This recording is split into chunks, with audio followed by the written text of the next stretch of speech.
whatever. It does not help with future problems. It can just temporarily numb some of the problems.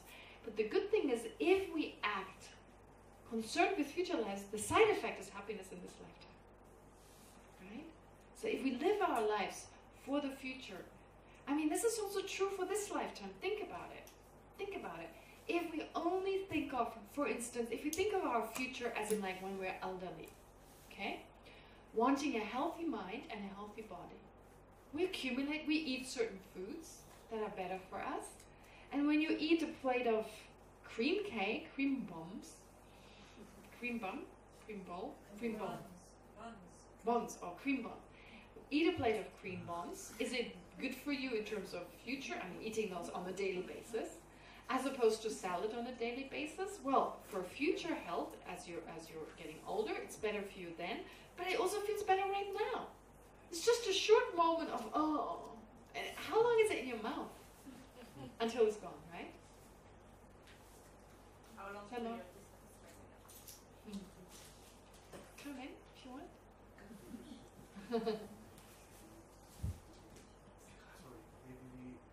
Yes, of course, no problem. Okay.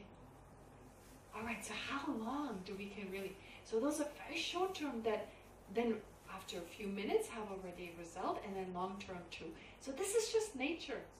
Anything that helps us long term also is beneficial to some degree short term. And so if you want to be mentally healthy or mentally satisfied, etc. in the future, we already accumulate causes now that a side effect of them is they make us happier now. Right? Even though there's just this lifetime. Right? And if there's future lifetimes, well prepared again. Does that make sense? Okay. Alright. So this is the idea of the different aspirations. Now you can choose. You have like a catalog. It's like a Buddhist catalog. Those are your three options. You want happiness in this lifetime? Choose all three. You're happy in this lifetime. If you only want happiness in future lifetimes, the first one. If you want the first happiness in this lifetime and future lifetimes, choose the second. And if you want all three, all of them, you choose wish to become enlightened, because then your love and compassion will grow so much.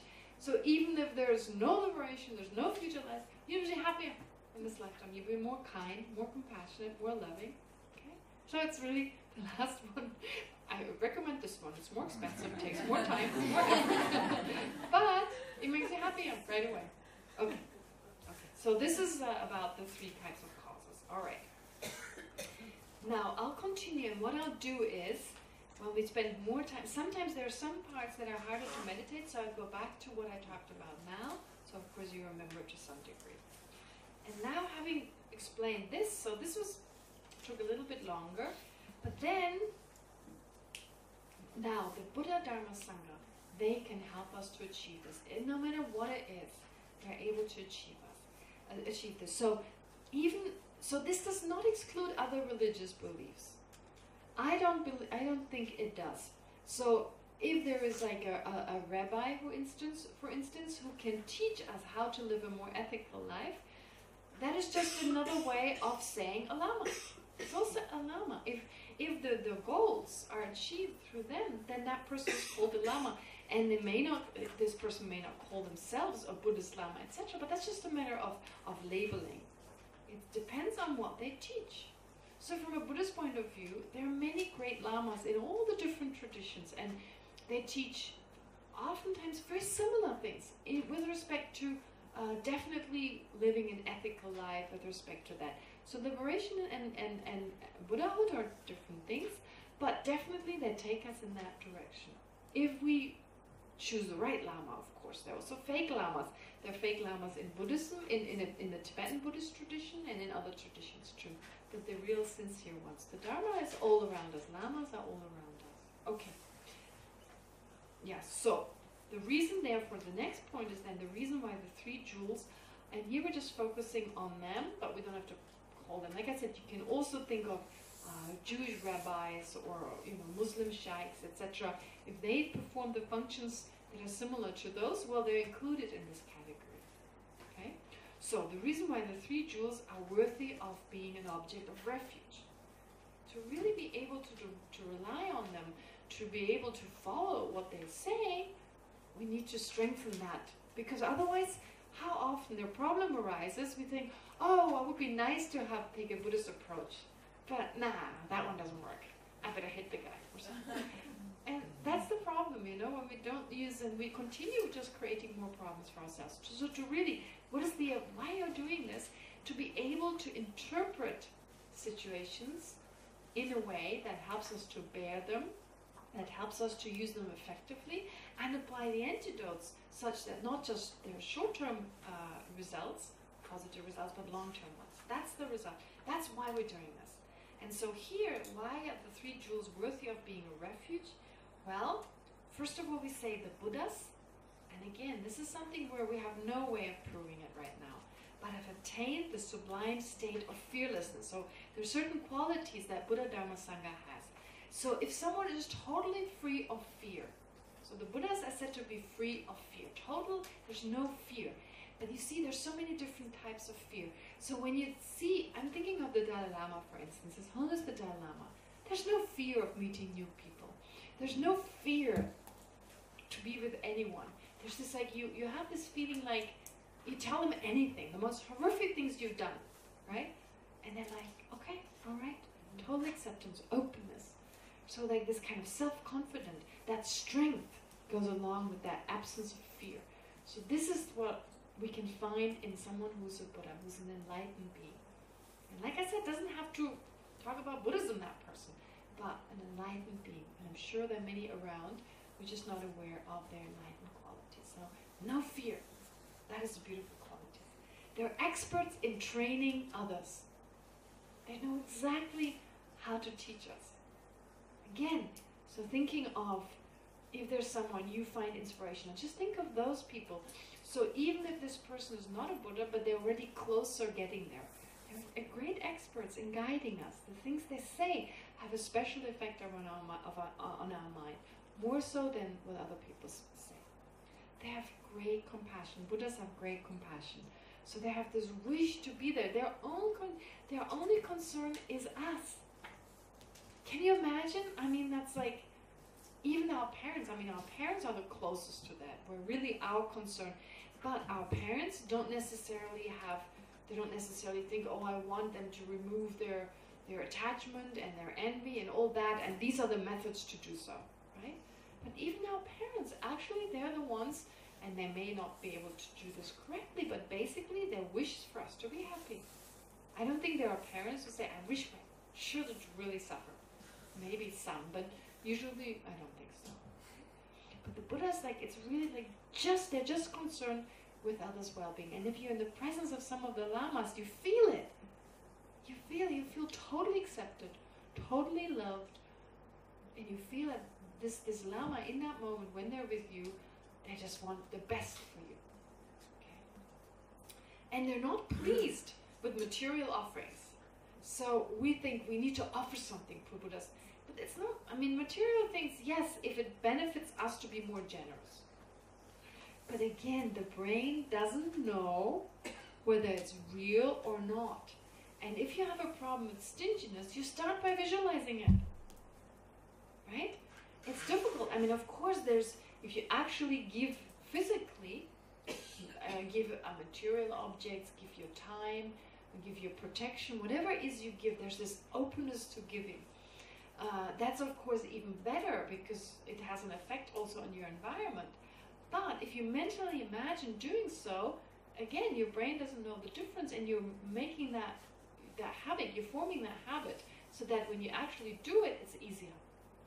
And it's not about giving too much, it's not about giving everything, it's about giving what you can give and doing so happily. Don't regret, because then you've lost the money and the virtue. The money's gone, once you give. Let's say you've given too much and you go, shouldn't have given that much. Then the virtue's gone of giving and the money's gone anyway. Unless you go sorry, I made a mistake, I lost the virtue just now, give me back half the money. Right? Okay? You can never give back that at the time. And if you've given protection, etc., what's done is done. So the only thing is with material things, you can at least try to get it back. But if you have regret, having done something positive, you destroy the positive. If you have regret for something negative, then that, if you have deep felt regret and you're making amends, then that has an effect on the negative karma too. But it works with the positive one in the same way. So, therefore, what I'm trying to say is here, Buddhas are not really pleased with giving them material things. I mean, come on. Actually, when we make these offerings, they're for our own benefit. Offering something beautiful. What can we really give to Buddhas and Bodhisattvas? So just offer beauty. Offer whatever we can. And the mental is much more important. Our mental, it's not like just, oh, I want a beautiful altar because my family comes and they're going to see how beautiful my altar is. Well, not necessarily. Maybe you have to hide it away. I wouldn't show my family my altar, actually. But in case you do have a family open to that, you make it very pretty, so that. But that's not, you're doing it because you want to really offer and those are just symbolic often. But the main offering is practice. The best offering to your lamas is practicing. That is the best offering. So you see, it's not some kind of ordinary person who just wants to make a lot of money or wants to get a lot of fruits and wants to get a lot of what have you. No, a real lama, their wish is for the person to practice. That's the best offering. So therefore, these are 4 reasons why it makes sense to rely on a Buddha or the Buddhas, so many of them. So, because no fear, experts in training disciples, have great compassion, and not pleased with offerings. We have a little bit time before lunch, 2 minutes. Allow me to just quickly go through them, just meditate on them for a few moments to allow this to sink deeper.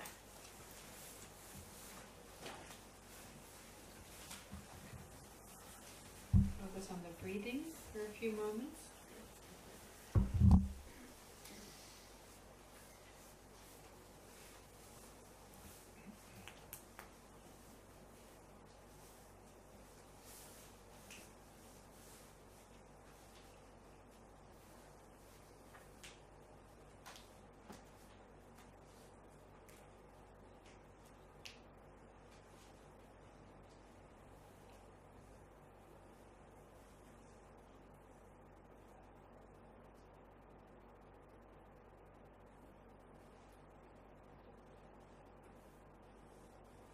So now with regard to taking refuge, either taking refuge in the resultant Buddha, our own state of becoming a Buddha, or the causal Buddha. Let's take into consideration the fact that a Buddha has no fear.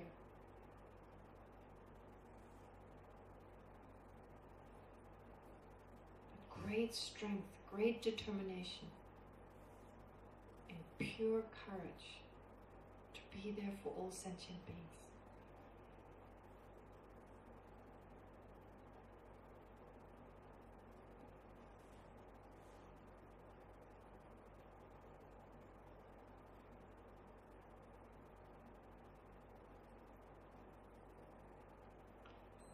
It's like someone who's fallen into a swamp and has freed himself,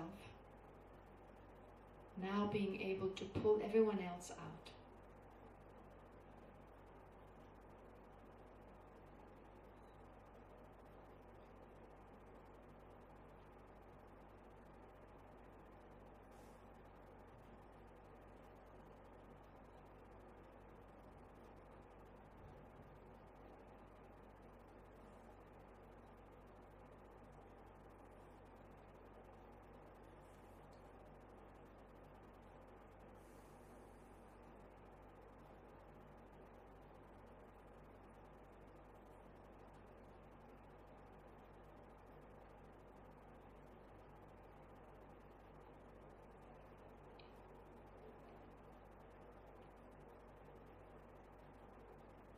And of course, a Buddha is someone who is an expert in training others.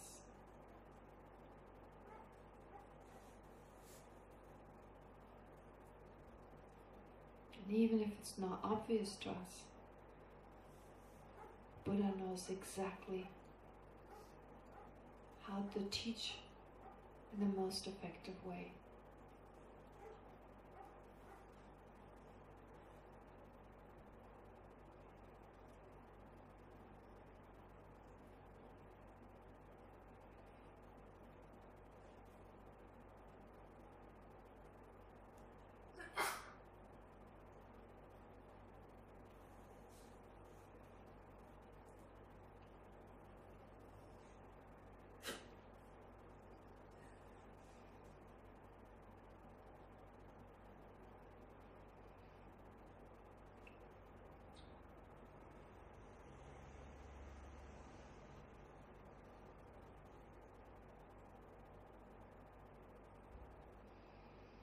And the Buddha has great compassion.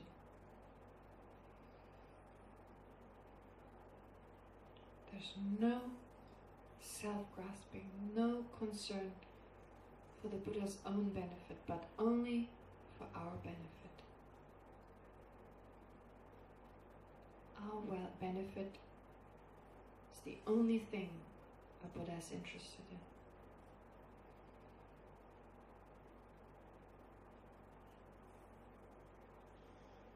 Not just short-term benefit, but long-term benefit.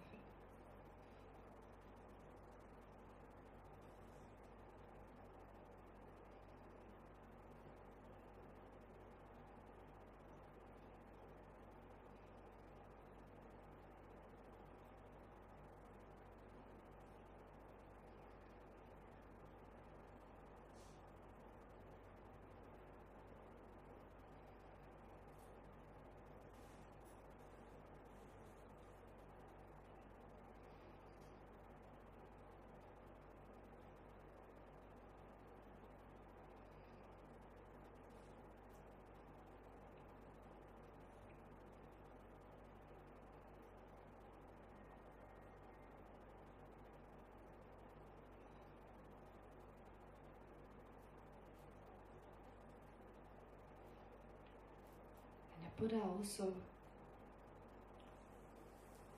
is not pleased with material offerings unless making those offerings are a practice of generosity from our part.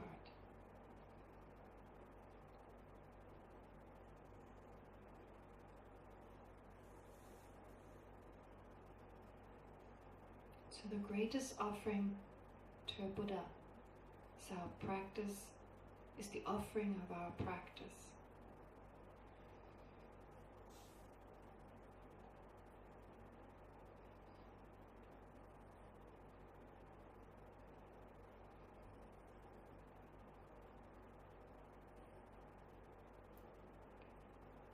So if you want to express your gratitude towards the Buddhas, towards your personal Nama,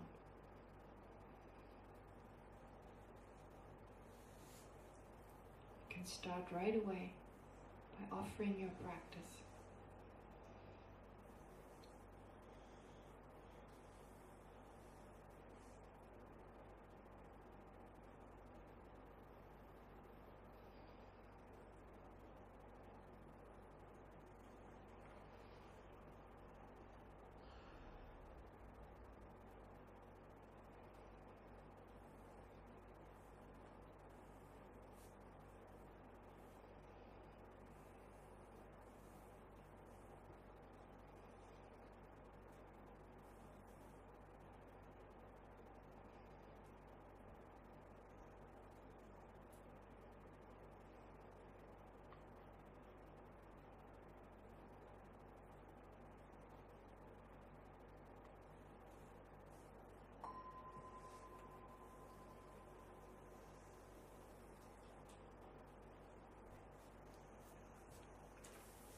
So if you're interested in making offerings to the Buddha, from now until the discussion group, try to make your thoughts be in accordance with the Dharma.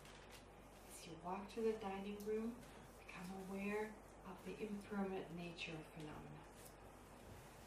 When you eat the food, You offer all these tastes to all sentient beings. Whatever happiness you experience, you offer it to all sentient beings. Generate love and compassion and appreciation for those who prepared the food and everyone else. So anyway, whatever you know of the Dharma, from now until 2 o'clock, be mindful, be very attentive, and make it a total practice.